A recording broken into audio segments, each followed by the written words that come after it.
Hey guys, Icy Cat here. We now have our first look at what the new operator gadgets for Operation Shifting Tides will be. Let's take a closer look at how these new gadgets function next.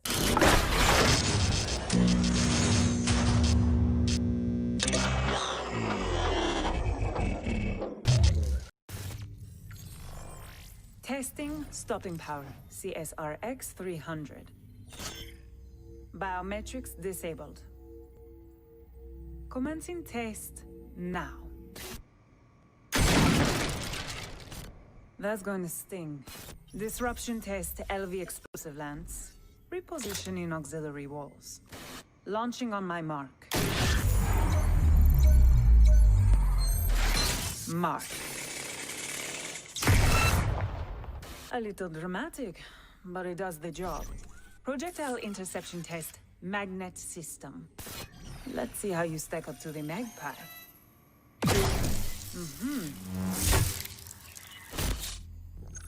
Collateral damages within acceptable parameters. Marius will have to find some other way to prevent the magnet's deployment.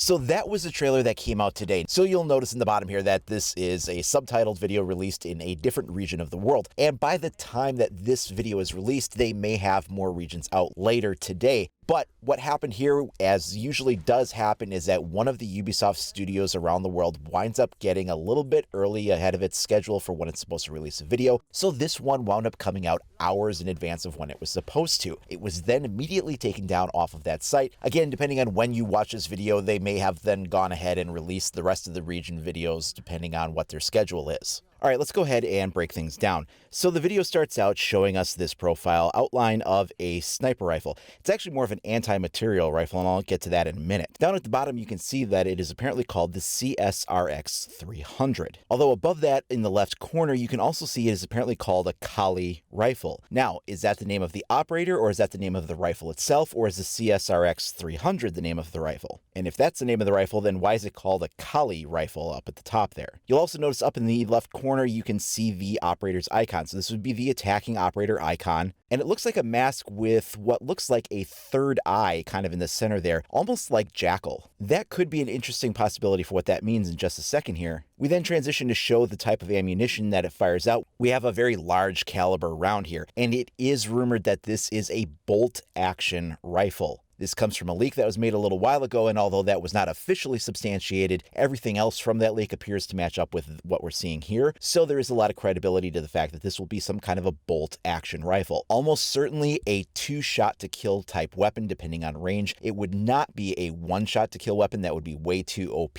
but almost certainly a high damage 2-shot to kill weapon. But chaining follow-up shots together due to the fact that it's probably a bolt action rifle would be very difficult. Then the cinematic begins and we get a look at the profile of the weapon, starting with the barrel, and you can see quite clearly underneath the underbarrel launcher. Now, as we slide further down the length of the weapon, we see at the bottom it says biometrics disabled, and then there's some kind of an advanced scope there that's on top of the gun. That's clearly not an ACOG or any of the existing sights. This appears to be a sight specifically made for use with this weapon. So as Mira's describing the video that she's walking through, do the biometrics being disabled have something to do with her testing environment, or do they have something to do with the capabilities of this high-tech looking scope? So like how Glaz was a sniper that had thermal vision on his sight, maybe this sniper has some kind of a special ability with biometrics on his scope. Again, it's possible that it may just be Mira talking about the testing environment having biometrics disabled, but it could be an interesting parallel with how Glaz's sniper function already works. From there, we go out to a wider shot showing the testing environment. We now have the anti-material rifle set up against these two soft breach walls.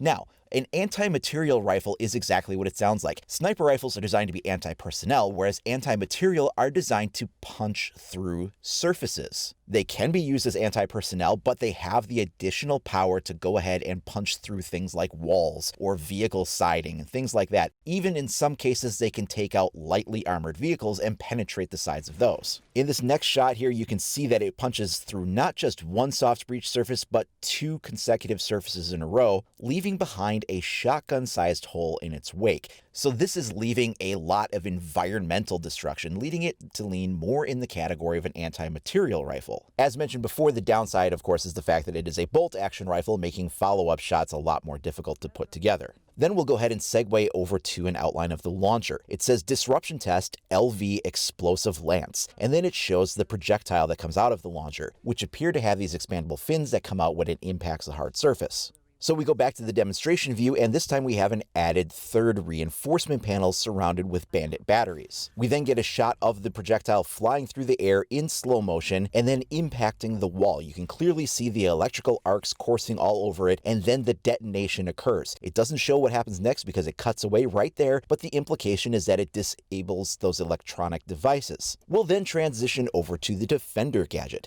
So we can see here that this is the projectile interception test for the Magnet system. You can see the device in the center of the screen there, that disc, and then above it is the label WAMAI. Like previously how it was labeled a Kali rifle, it is uncertain whether or not this is the name of the gadget or the operator. However, earlier when that said Kali rifle, this does not say anything after WAMAI, and this seems to be called a Magnet system, so WAMAI may be the name of the actual Defender. And you can see what looks to be the Defender icon in the upper left corner there. Then the animation continues and we see the gadget in what appears to be its deployed state. The outer rings tilt outward and the upper section opens up and goes ahead and goes into what would be considered a deployment state. Then we go over to the testing environment, and we can see this gadget has been deployed above a double wide window here. This is interesting because clearly this device is meant to be sort of a Jaeger alternative, and Jaeger can only position his devices wherever he can reach, on the walls and on the floors. So this would be a spot where Jaeger would not be able to put his device. So clearly this device is either thrown or is perhaps some kind of a projectile from a handheld launcher. Then in this next shot here, we see this expanding sphere. This is probably an area of effect sphere, kind of like when you have Nomad or Kaid. They go ahead and place their gadgets and you very briefly get that white sphere. It's sort of showing you the area of effect of the object when you place like the Nomad charge or Kaid's claw. They will have that white ring for just a second or two that will show the area of effect. This is almost certainly what we're seeing here, that area of effect sphere. Although it will almost certainly have to have line of sight, much like Jaeger's ADS devices. So even though that sphere shows on both sides of the wall, it's not going to be able to influence projectiles from the other side where it does not have line of sight. Then we see the test launcher go ahead and fire the projectile through, and it stops about halfway to its intended target and just sort of hovers and spins in the air for a second before then being proceeded to be magnetically sucked toward the device. It doesn't go into the device, it just sort of hangs in front of it. The next screen then says collateral damages within acceptable parameters. Now, the same source that leaked the information that the Kali rifle was going to be a bolt action rifle also said that this device sucked in grenades and detonated them.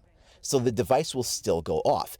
This creates an interesting dynamic that's different from Jaeger. Rather than the device being purely destroyed, it appears to draw it directly in front of the device and detonate it there, which is a little bit strange and can have some unintended consequences. For instance, an attacker throwing a device into a room may think that they can rush in behind that flashbang, that they've thrown the flashbang over an obstacle and it will detonate there, allowing them to run in behind it. However, what might actually wind up happening is that the device will detonate in the doorway or the window just as they're trying to rush in, and they'll actually blind themselves. Likewise, you can see an interesting possibility for an interaction with a smoke grenade if it was in the same place, like above a doorway like this. The attacker may toss that smoke grenade through and it would actually wind up going off in the doorway instead of deeper into the room, making the attacker push a little awkward because they would be at the disadvantage for the defender waiting for them. Also, if the area of effect brings it up to the top of the door like that, it may wind up such that the smoke grenade goes off in a way where maybe you can actually see the ground below the smoke grenade, so you could see the attacker's feet quite clearly even if you couldn't see the rest of them, and that would really give the defenders an advantage in that type of a situation. Now, of course, the obvious thing that leaves you wondering is what happens with a frag grenade when that detonates in front of the device like that. Well, it would almost certainly destroy it, and it's a dynamic that both attackers and defenders will need to be aware of, because unlike a Jaeger device, it has not been destroyed, so if it's allowed to still detonate in that position, it could still cause problems for both the attackers and the defenders, depending on how they're positioned and how they're trying to rush in behind that grenade, or where they might be hiding on the other side of the device, things like that. There will also almost certainly be some type of an interaction interaction from, say, fused cluster charges, and possibly even Hibana's pellets, although we will have to wait for more information on that. Now, that information will be coming up soon. This weekend, November 10th, we will get the full reveal panel, which will show us the new operators as well as a look at the reworked theme park map. We may also get additional information regarding Shifting Tides either later today or tomorrow before that weekend panel does arrive. So if any new information comes out between now and then, I will of course be covering it. I will also cover all the information that is revealed this weekend, and once testing is available, I will be testing these operators in depth to see how all of those interactions occur. So if you haven't already, please do like and subscribe. Make sure you click that notification icon so you're alerted as soon as new content becomes available.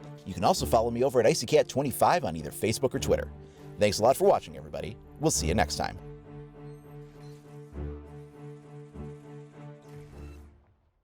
A little dramatic, but it does the job. Projectile interception test, magnet system. Let's see how you stack up to the magpie.